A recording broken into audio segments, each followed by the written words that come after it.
The wind was bitter that evening in New York City, the kind of cold that cuts through even the thickest layers of clothing. Sarah sat quietly on a park bench near Times Square, her arms wrapped tightly around her 6-year-old son Liam.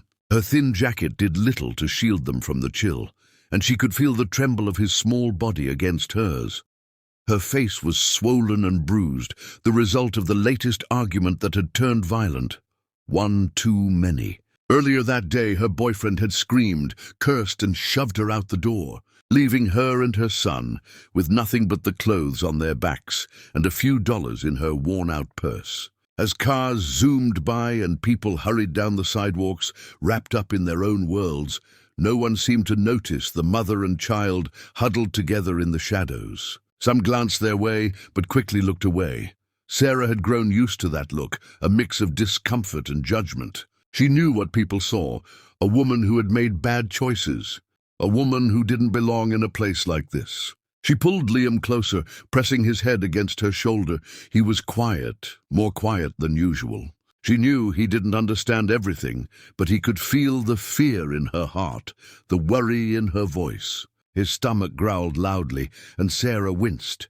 She hadn't eaten all day, but she would give Liam whatever food she could find. Right now, though, there was nothing, not a sandwich, not even a snack. Just the cold and the endless sound of the city that felt less like home and more like a wall closing in. She looked up at the sky. The stars were hidden by the city lights, and for a brief second she wondered what it would be like to disappear completely. Her hands, scraped and raw from falling earlier, trembled as she brushed Liam's hair from his forehead. And he was trying so hard to be strong for her, not crying, not complaining. That made it hurt even more. No child should have to be this brave. A tear rolled down her cheek, but she quickly wiped it away. She didn't want Liam to see her cry again. She had to stay strong for him, always for him, but inside. And she was breaking. Her dreams of a stable home, of a better life for her son, felt farther away than ever. She had tried. She really had, working 2 jobs, saving every penny, trying to leave the abusive relationship behind.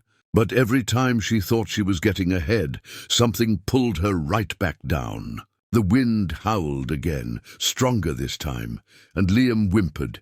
Sarah took off her scarf and wrapped it around him, ignoring the chill that ran up her own spine. She whispered softly to him, words of comfort and hope, even if she didn't believe them herself. "It's okay, baby. Mommy's here. I'm going to fix this." But how? The shelters were full. She had called earlier. No one had space for a woman with a child, not tonight. They had told her to try again in the morning. She didn't even have enough bus fare to get across the city. Her phone was dead.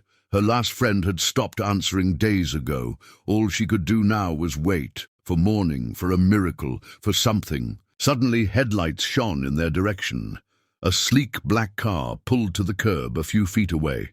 Sarah instinctively pulled Liam closer, unsure of what was happening. The door opened slowly, and a tall man in a dark overcoat stepped out. He looked around, his eyes scanning the sidewalk before landing on her. He didn't look like someone who belonged here either. His shoes were polished, his coat looked expensive, and he had the calm presence of someone who had never missed a meal or a warm bed. He paused, frowning slightly as he saw her sitting there, bruised and broken with a child in her lap. For a long moment they just stared at each other. Sarah didn't speak, she didn't beg, she didn't have the strength to. But deep inside, in that quiet space between fear and despair, she hoped, just for a second, that maybe this man wouldn't just walk away like the rest. The man stood still for a moment, observing Sarah and Liam, his brows furrowed slightly, not in judgment but in concern.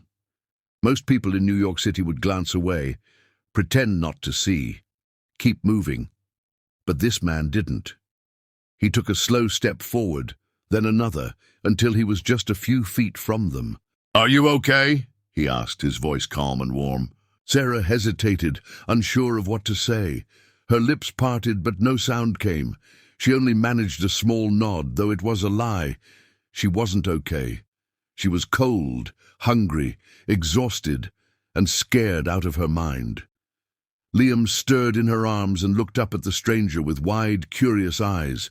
The man knelt down, not too close, but close enough for his voice to soften even more. "I'm not here to bother you. I saw you and your son, and I couldn't just drive by." Sarah looked into his eyes, searching for anything false, any sign of pity or deceit, but instead she saw something unfamiliar, genuine kindness. Still, years of pain and broken trust had made her cautious. "I don't need money," she said quietly, her voice hoarse from the cold. He nodded slowly. "Okay, but maybe you could use some help." She didn't respond. The words hung in the air like fog. Liam looked up at her, eyes tired but hopeful. "My name's Michael," the man said, standing up and pulling his phone from his coat pocket. "I own a business nearby. I promise I mean no harm. If you'll let me, I'd like to get you both someplace warm tonight." Sarah didn't know why, but something inside her softened. Maybe it was the way he spoke, or the calm he carried with him. Maybe it was the fact that for the first time in days, someone was offering help without asking for anything in return. "Okay," she whispered. Michael gave a small nod and stepped away to make a call. Within minutes, a second car arrived, another black vehicle, sleek and warm inside. The driver opened the door, and Sarah climbed in, holding Liam close. The heat blasted gently, thawing the cold from her fingers. She could hardly believe what was happening. They were taken to a quiet boutique hotel just outside of Midtown. Michael met them there, having already arranged for a room, food, and a small bag of essentials. The hotel staff didn't ask questions. They simply welcomed her with gentle smiles. Later that night, after Liam had eaten a hot meal and fallen asleep in a real bed, Sarah sat on the edge of the mattress, staring at the ceiling. Her body was still aching, her face still swollen, but for the first time in weeks, she felt like she could breathe. She didn't know what to make of Michael, this stranger who had appeared out of nowhere and turned her nightmare around in a single night. Who does that? She thought. The next morning, there was a knock on the door. Sarah opened it to find Michael standing there with 2 coffees in hand and a small smile on his face. "I hope you don't mind. I figured you could use one," he said, handing her a cup. "Thank you," she said softly. "I wanted to talk to you about something," he continued, now more serious. "I don't want to overwhelm you, but I have resources. And I've been in bad places myself, believe it or not. I know what it's like to need a hand, not a handout, but a hand up. If you're willing, I'd like to help you get on your feet. I could connect you with a safe apartment, a counselor, and even a part-time job at my company. It won't be easy, but it's a start." Sarah's eyes filled with tears, but this time not from pain, this time from hope. She didn't know if she should say yes, but deep down, she wanted to believe that this was real. "Why me?" she asked, voice trembling. Michael shrugged. "Because someone once helped me when I had nothing, and it changed everything." She looked at him, overwhelmed by emotion. She didn't know what the future held, but for the first time in a long while, it didn't seem so dark. "Okay," she said, her voice cracking. "Let's try." And just like that, everything began to change.